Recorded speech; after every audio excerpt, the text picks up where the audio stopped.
Everyone's angry at Timothée Chalamet right now. I don't want to be working in ballet or opera or, things where it's like, hey, keep this thing alive, even though no one cares about this anymore. All respect to the...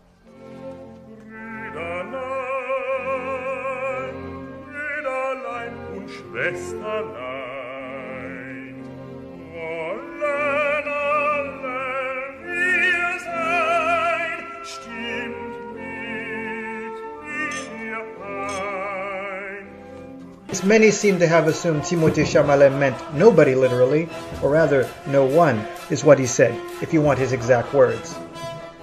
I suspect people might take things out of context so they can be angry, knowing full well, at least subconsciously, what was really meant. Though perhaps not. As for many things, I suspect it's not a question of talking yourself into believing something, as much as not bothering to even think things through. Thinking, like exercise, isn't fun for many, perhaps not for most of us, and we prefer not to do it, even if virtually all of us can do it pretty well, I suspect. Yes, some would call this statement not very respectful. Personally, it just made me laugh, especially when he did that vocalization at the end. So... And I enjoy opera myself. I'm even an amateur composer of the type of music which I have to reluctantly acknowledge most people don't care about anymore, and haven't for a while. And I think that's what Timothée Chalamet meant by no one, though I'm not in his head, nor is anyone else.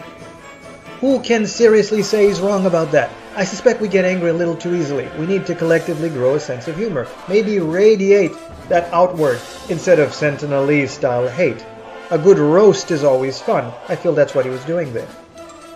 Now, since Timothée Chalamet was talking about film trends changing and was saying he did not like the idea of trying to save things the public no longer has a taste for, next time we'll examine whether it's a crime to take cues from the public when it comes to art.